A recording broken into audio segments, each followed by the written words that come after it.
Welcome to doctor N Y R YouTube channel. आज का जो टॉपिक है वो है केमिकल रेगुलेशन ऑफ ब्रीथिंग। साथ में हम पढ़ेंगे रेस्पिरेटरी डिसऑर्डर्स।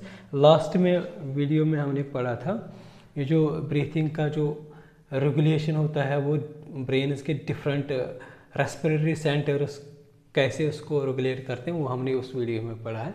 आज हम पढ़ेंगे केमिकल रेगुलेशन, साथ में पढ़ेंगे respiratory disorders. Please take a screenshot. सबसे पहले देखेंगे अगर हम देखेंगे हमारी बॉडीज़ में कुछ केमिकल्स होते हैं। कार्बन डाइऑक्साइड होता है, ऑक्सीजन होता है। ये जो कार्बन डाइऑक्साइड होता है, ऑक्सीजन, इसके साथ साथ H पॉजिटिव भी बनता है। मैंने उस कार्बनिक एनहाइड्रेज जब एंजाइम होता है वो कार्बन डाइऑक्साइड से क्या बनाता है, H पॉजिटिव।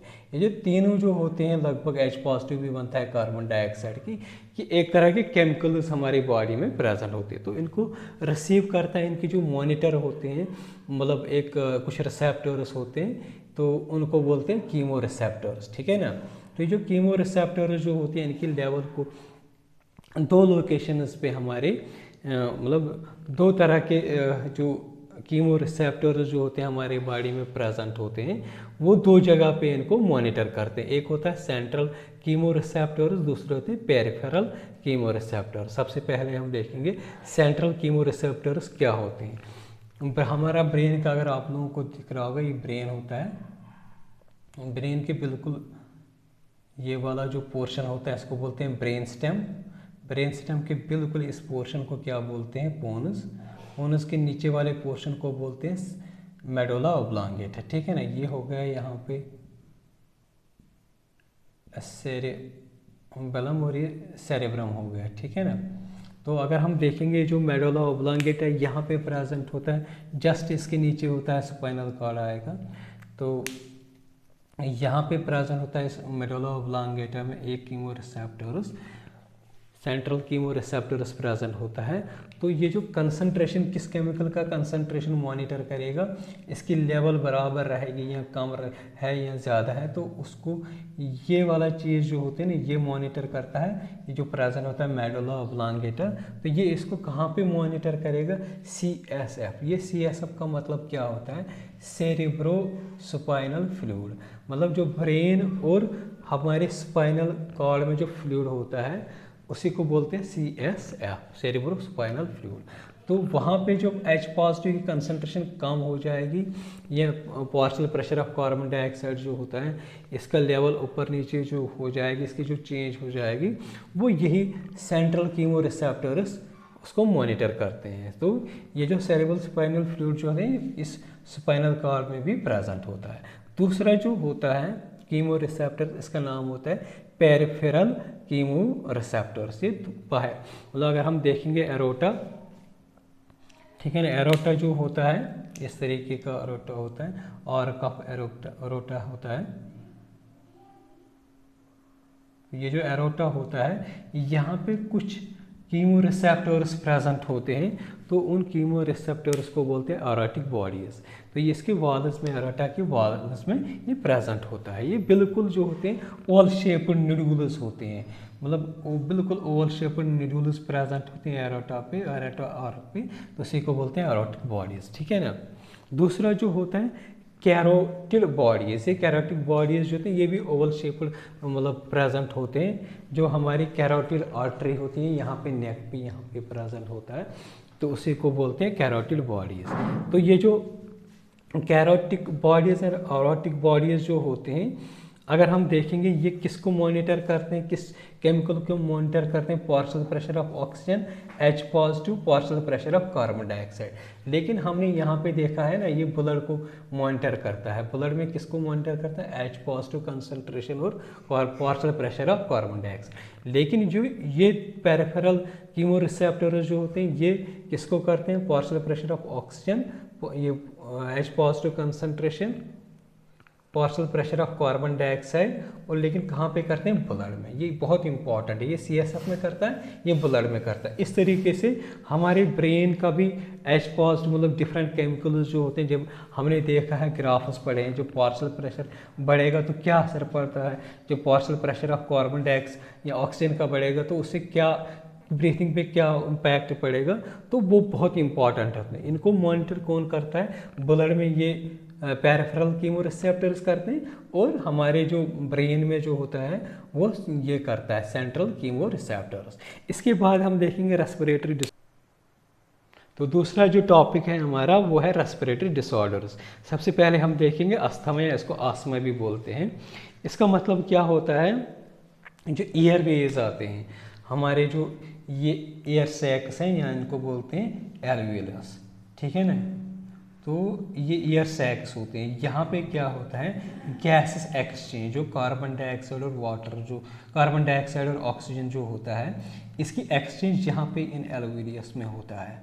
तो इनमें ये प्रॉपर्टी ऐसी होती है, इलास्टिक होते हैं। जिस तरीके से हम गुब्बारे में हवा भर देते हैं, तो जब गुब्बारे में फेंकता है तो वो क्या होता था, वो बड़ा हो जाता है गुब्बारा। तो वो क्या होता है, जब उसमें निकलना होता है फिर वो सिकुड़ता है। तो ये एक इलास्टिक प्रॉपर्टीज़ होनी चाहिए एल्वियोलस में या लंगस में, ये इलास्टिक प्रॉपर्टी होनी चाहिए। जैसे ही हम ब्रीथ करेंगे तो अंदर क्या हो जाएगा, हमारे अंदर बहुत सारा एयर चला जाएगा, ऑक्सीजन चला जाएगा। उससे क्या हो जाएगा, जो एल्वियोलस जो होते हैं ये मतलब फूल जाएंगे। उसके बाद क्या होनी चाहिए, इसमें ये प्रॉपर्टी ये होनी चाहिए कि ये फिर से वापस अपनी जगह पे आएगा। इस तरीके से क्या हो जाएगा, गैस एक्सचेंज हो जाएगा। लेकिन इस अस्थमा में क्या होता है, इसमें क्या होता है, जो एयरवेज होते हैं यहाँ पे, तो ये एयरवेज में, या यहाँ पे अगर हम देखें एयरवेज मतलब जहाँ से एयर वापस जाता है, जैसे मतलब हमारे एटमॉस्फेयर से ऑक्सीजन आएगा, या यहाँ से सेलर से जो कार्बन डाइऑक्साइड, यहाँ से टिश्यू से जो आएगा कार्बन डाइऑक्साइड, वो इन एल्वियोलस में एक्सचेंज हो जाएगा। तो यहाँ से वो कार्बन डाइऑक्साइड वापस जाएगा, और यहाँ से क्या आएगा, ऑक्सीजन आएगा, ठीक है ना, कार्बन डाइऑक्साइड वापस। तो ये इसके वेज आते हैं, इसके रास्ते आते हैं इन गैसेस के। तो यहाँ पे क्या होते हैं, कुछ ग्लैंड्स होते हैं, ये क्या करते हैं, सिक्रीट म्यूकस करते हैं। जब ये कुछ डिसऑर्डर की वजह से क्या, ये ज़्यादा एक्सेस म्यूकस सिक्रेट करते हैं, ठीक है ना। जब ये ज़्यादा हो जाएगा, ये जो एयरवेज जो होते हैं ये ब्लॉक हो जाएंगे। जब ये ब्लॉक हो जाएंगे तो यहाँ से क्या हो जाएगा, यहाँ से जो गैसेस जो होते हैं, हमारे टिश्यू से कार्बन डाइऑक्साइड आएगा, बाहर से ऑक्सीजन आएगा, वो अच्छे से नहीं हो जाएगा। तो ये इनको इन्फ्लामेशन होती है, इन्हीं को इसी डिसऑर्डर को बोलते हैं आस्मा, ठीक है ना। इसके मेन काजेस क्या होते हैं, कोल्ड एयर होता है, सिगरेट स्मोकिंग होता है, एयर पोल्यूशन होता है, या अपर रेस्पिरेटरी ट्रैक्ट इन्फेक्शन होता है, जैसे नोज हो गया, अपर रेस्पिरेटरी ट्रैक्ट में आता है, ट्रैकिया आता है, इनमें अगर कुछ इन्फेक्शन होगा तो उससे भी ये अस्थमा होते हैं। किसी ने ज़ोर से, बहुत ज़्यादा ज़ोर से ताकत लगा के एक्सरसाइज किया तो उससे भी अस्थमा के भी चांसेस होते हैं। कुछ पोलन्स होते हैं जो सीजनल फ्लावर से होते हैं, उससे भी हो सकता है अस्थमा। तो दूसरा जो होता है एम्फिसेमा, ये बहुत खतरनाक डिजीज़ होती है। ये क्या होता है, ये अभी हमने पढ़ा था, ये ईयरवेज में होता है। ये जो चीज़ अस्थमा हमने पढ़ा है ये ईयरवेज में होता है, ठीक है ना। लेकिन जब हम एम्फिसेमा पढ़ते हैं, ये कहाँ पे होता है, ये जो एल्वियोलस जो होता है, ईयर सैक्स या ईयर सैक्स हैं एल्वियोलस, ठीक है ना, ये यहाँ पे होता है। तो होता इन जगह पे एयरवेज में ये नहीं होता है। होता क्या है, जो एल्वियोलस जो होता है इसमें क्या होता है, जो इलास्टिक प्रॉपर्टी होती है वो ख़त्म हो जाती है। जैसे एयर हमने ब्रीथ किया, इसमें आया एयर आया तो ये अच्छे से फूल जाता है, फिर ये सिकुड़ जाता है, फिर हमारा एक्सेल हो जाता है। लेकिन जब एम्फिसेमा होता है एल्वियोलस में क्या होता है, ये फूल तो जाता है लेकिन क्या होता है, वो फिर वापस अपनी जगह पे और मतलब रिलैक्स नहीं कर पाता है अच्छे से। इसलिए क्या होता है, यहाँ पे गैस एक्सचेंज अच्छे से नहीं होता है। तो ये नॉर्मल नॉर्मल अगर हम देखेंगे, नॉर्मल एल्वियोलस जो होते हैं ऐसे दिखेंगे, लेकिन जिसमें मतलब अगर हम एम्फिसेमा पेशेंट जो होगा उसमें जो एल्वियोलस होगा बिल्कुल ऐसे दिखेगा।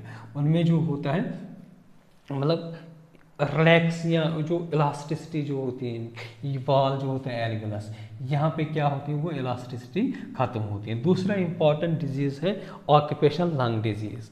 ऑक्यूपेशनल लंग डिजीज़ का मतलब क्या होता है, ऐसे लंग डिजीज़ या ऑक्यूपेशनल रेस्पिरेटरी डिसऑर्डर्स भी बोलते हैं इसको।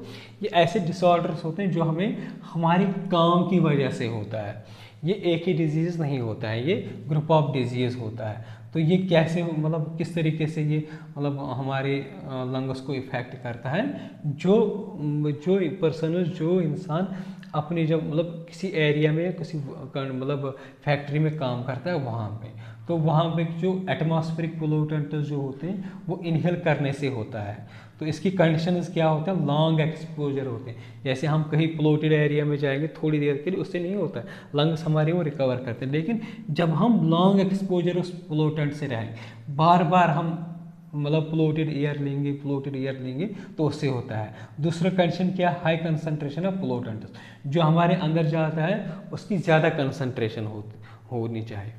तीसरा इंपॉर्टेंट क्या, रिड्यूस्ड नंबर ऑफ मैक्रोफेजेस।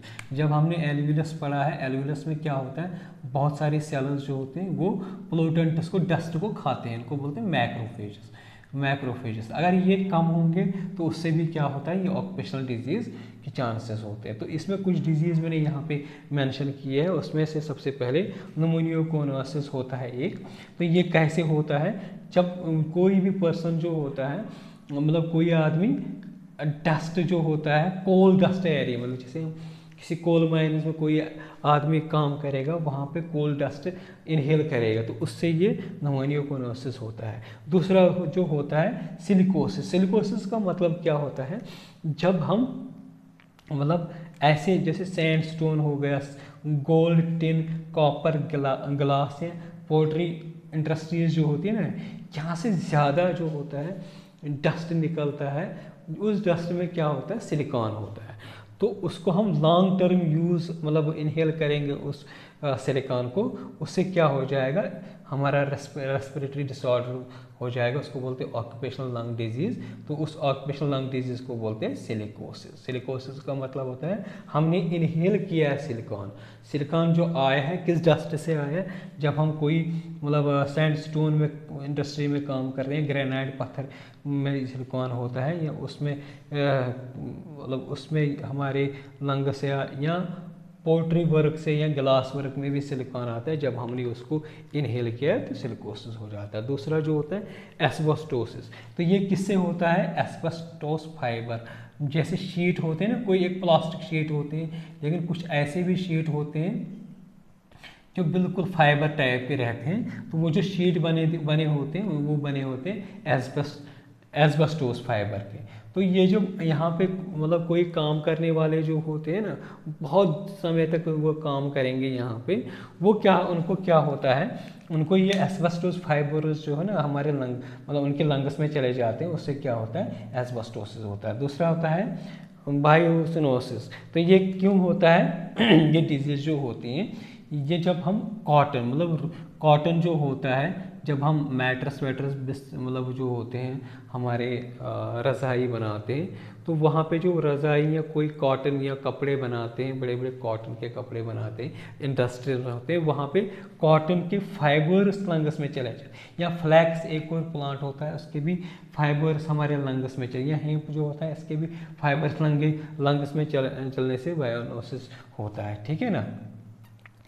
तीसरा जो होता है फॉर्म लंग डिजीज़, मोल्डी है, जैसे मतलब किसान खेतों में काम करता है, वहाँ पे क्या होता है, मतलब जो राइस फील्ड या कोई वीट से जो मतलब निकलता है ना, घास टाइप का, उसको बोलते हैं। तो वहाँ पे क्या होता है, उसमें फंगस ग्रो होता है, तो उससे इनहेल करने से डिजीज़ लंग, जिसको बोलते हैं फार्मर्स लंग। नेक्स्ट जो होता है वेगोसिस। ये क्या होता है, जैसे शुगर केन जो होता है, शुगर केन जो होता है, जब हम उसको जूस बनाते हैं तो वहाँ पे जूस के साइड में बहुत सारे शुगर के पड़े होते हैं ना, मतलब वेस्ट होता है उसका, जब जूस निकलने के बाद लेकिन जब हम उसको ग्रिड करते हैं, बहुत सारे इसमें जब हमें शुगर लार्ज स्केल पे इंडस्ट्री पे वो काम करना है, तो वो क्या होता है, उसके फाइबर्स हमारे मतलब किसानों के जो लंग्स जो होते हैं उनमें चले जाते हैं, जो वहाँ पे काम करने वाले होते हैं, तो वो उस डिसऑर्डर को बोलते हैं वेगोसिस। तो इस तरीके से कुछ डिसऑर्डर्स मैंने यहाँ पे मेंशन किया, ऑक्यूपेशनल डिसऑर्डर्स जो होते हैं, जो जो जिस ऑक्यूपेशन पे काम करता है। तो नेक्स्ट टाइम पे नया चैप्टर हम स्टार्ट करेंगे।